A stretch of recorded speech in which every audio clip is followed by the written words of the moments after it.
அனைத்து குடும்ப அட்டைதாரர்களுக்கும் குறைந்தபட்சம் 2000 ரூபாய் ரொக்கத்துடன் கூடிய பொங்கல் பரிசு தொகுப்பு வழங்க வேண்டும் என்று முன்னாள் முதலமைச்சர் ஓ பன்னீர்செல்வம் வலியுறுத்தியுள்ளார்.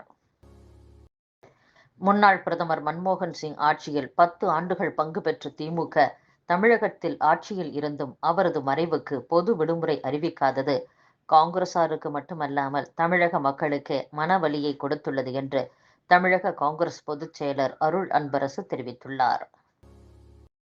கன்னியாகுமரியில் உள்ள திருவள்ளுவர் சிலையையும் விவேகானந்தர் பாறையையும் இணைக்கும் வகையில் 37 கோடி ரூபாயில் கட்டப்பட்டுள்ள கண்ணாடி இழை பாலத்தையும் பூம்புகார் நிறுவனத்தின் கைவினைப் பொருட்கள் அங்காடியையும் முதலமைச்சர் மு.க.ஸ்டாலின் பொதுமக்கள் பயன்பாட்டிற்காக இன்று மாலை 6:30 மணிக்கு திறந்து வைத்துள்ளார். கன்னியாகுமரியில் உள்ள திருவள்ளுவர் சிலையையும் விவேகானந்தர் பாறையையும் இணைக்கும் வகையில் 37 கோடி ரூபாயில் கட்டப்பட்டுள்ள கண்ணாடி இழை பாலத்தையும் பூம்புகார் நிறுவனத்தின் கைவினைப் பொருட்கள் அங்காடியையும் முதலமைச்சர் மு.க.ஸ்டாலின் இன்று பொதுமக்கள் பயன்பாட்டிற்கு திறந்து வைத்துள்ளார். இன்று மாலை 6:30 மணிக்கு ஐயன் திருவள்ளுவர் உருவச்சிலை படகு குழாமுக்கு வருகை தந்த முதலமைச்சர் மு.க.ஸ்டாலின் 3D லேசர் காட்சியையும் வீடியோ படக்காட்சியையும் கண்டுகளித்தார். அதைத் தொடர்ந்து திருக்குறள் நெறி பரப்பும் 25 தமிழ் அறிஞர்களுக்கு பரிசுகளையும் வழங்கினார்.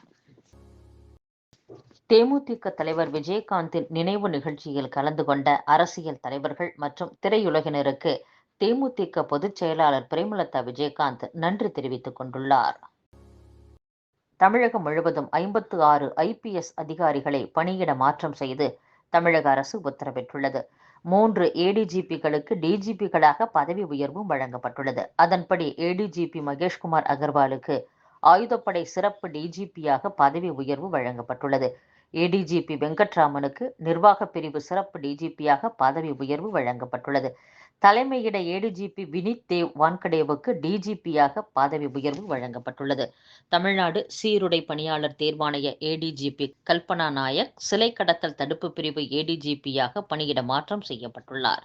திருச்சி SP வருண்குமாருக்கு DIGயாக பதவி உயர்வு வழங்கப்பட்டுள்ளது. திருப்பூர் மாவட்ட SP அபிஷேக் குப்தா புதுக்கோட்டை SPயாக நியமிக்கப்பட்டுள்ளார். விழுப்புரம் SP தீபக் சிவாஜ் அரியலூர் SPயாக நியமிக்கப்பட்டுள்ளார். புதுக்கோட்டை SP வந்திதா பாண்டேவுக்கு திண்டுக்கல் சரக DIGயாக பதவி உயர்வு வழங்கப்பட்டுள்ளது. சென்னை காவல் கிழக்கு இணை ஆணையர் சரோஜ்குமார் தலைமை இணை ஆணையராக நியமிக்கப்பட்டுள்ளார். 2026ஆம் ஆண்டு மீண்டும் திமுக ஆட்சி அமையும் என்று முதலமைச்சர் மு.க.ஸ்டாலின் உறுதிபட தெரிவித்துள்ளார். வீரத்தின் விளைநிலம் தூத்துக்குடி மண்ணில் 2026இல் மீண்டும் திமுக ஆட்சி அமைத்திட உறுதி ஏற்போம் என்றும் முதலமைச்சர் மு.க.ஸ்டாலின் பேசியுள்ளார். மலேசியாவில் இருந்து திருச்சிக்கு கடத்தி வரப்பட்ட அரிய வகை ஆமைகளை பறிமுதல் செய்துள்ள சுங்கத்துறை அதிகாரிகள் இது தொடர்பாக விசாரணை மேற்கொண்டு வருகின்றனர். ஆங்கில புத்தாண்டு தினத்தை முன்னிட்டு நாளை டிசம்பர் 31ஆம் தேதி சென்னை வண்டலூர் உயிரியல் பூங்கா திறந்திருக்கும் என்று பூங்கா நிர்வாகம் தெரிவித்துள்ளது. அண்ணா பல்கலைக்கழகத்தில் மாணவர்களுக்கான பாதுகாப்பு சூழலை மேம்படுத்த தமிழக ஆளுநர் RN ரவி உத்தரவிட்டுள்ளார். சென்னைக்கு குடிநீர் வழங்கும் முக்கிய ஏரிகள் 88.07% நிரம்பியுள்ளன. இதன் காரணமாக அடுத்த 8 மாதங்களுக்கு சென்னையில் குடிநீர் தட்டுப்பாடு வர வாய்ப்பு இல்லை என்று அதிகாரிகள் தெரிவித்துள்ளனர். சென்னை வடபழனியில் பிரசித்தி பெற்ற முருகன் கோவில் உள்ளது. இங்கு நேற்று நள்ளிரவு 12:15 மணியளவில் காவல் கட்டுப்பாட்டு அறைக்கு தொலைபேசி மூலம் வெடிகுண்டு மிரட்டல் விடுத்ததாக தெரிகிறது. இதையடுத்து அங்கு பரபரப்பு தொற்றிக்கொண்டது. இதனால் இன்று அதிகாலையில் சோதனை செய்ததில் வெடிகுண்டு மிரட்டல் போலி என்பது உறுதி செய்யப்பட்டது. நாமக்கல் ஆஞ்சநேயர் கோவிலில் இன்று அதிகாலை 5 மணி அளவில் சுவாமிக்கு 1,08,000 வடைமாலை சாத்தி அலங்காரம் நடைபெற்றது. குளிரையும் பொருட்படுத்தாமல் திரளான பக்தர்கள் காத்திருந்து சுவாமியை தரிசனம் செய்தனர். தமிழகத்தின் வற்றாத ஜீவநதியாக திகழ்ந்து தனித்துவம் பெற்று திகழும் தாமிரபரணியை பேணி பாதுகாக்க முதலமைச்சர் மு.க.ஸ்டாலின் தனி கவனம் செலுத்துவாரா என்ற எதிர்பார்ப்பு தென் மாவட்ட மக்களிடையே வலுத்துள்ளதாக கூறப்படுகிறது. ஆக்கிரமிப்பும் கழிவுநீரும் தாமிரபரணி நதியின் பிரதான பிரச்சனையாக உள்ளது குறிப்பிடத்தக்கது. தேர்தலின் போது வாக்காளர்களுக்கு பணம் கொடுப்பதை தடுக்க மத்திய அரசு சட்டம் கொண்டு வர வேண்டும் என்று நாம் தமிழர் கட்சியின் தலைமை ஒருங்கிணைப்பாளர் சீமான் கூறியுள்ளார். தமிழகத்தில் கொலை, கொள்ளை, பாலியல் குற்ற சம்பவங்கள் நடைபெறும் இடங்களில் உள்ள கண்காணிப்பு கேமராக்கள் மட்டும் வேலை செய்யாமல் போவதற்கு காரணம் என்ன? தமிழகத்தில் திமுக அரசை வீழ்த்த வேண்டும் என்ற அண்ணாமலையின் கோபத்தை குறைத்து மதிப்பிடக்கூடாது.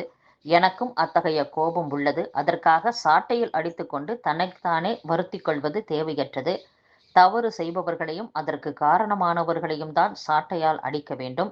தேர்தலின் போது வாக்காளர்களுக்கு பணம் கொடுப்பதை தடுக்க பாஜக தலைமையில் உள்ள மத்திய அரசை வலியுறுத்தி கடுமையான சட்டம் இயற்ற பாஜக மாநில தலைவர் அண்ணாமலை பரிந்துரைக்கலாம். அதாவது, யார் ஒருவர் வாக்காளருக்கு பணம் கொடுக்கிறாரோ அவர் 10 ஆண்டுகள் தேர்தலில் நிற்க தடை என்ற சட்டத்தை மத்திய அரசை வலியுறுத்தி அண்ணாமலை பெற்றுத் தந்தால் வாக்குக்கு பணம் கொடுக்கவோ பணம் கொடுப்போர் தேர்தலில் நிற்கவோ முன்வர மாட்டார்கள் என்றும், வாக்குக்கு பணம் கொடுப்பவர்களை கடுமையாக தண்டிக்கும் வகையில் புதிய சட்ட திருத்தம் கொண்டு வர வேண்டும்.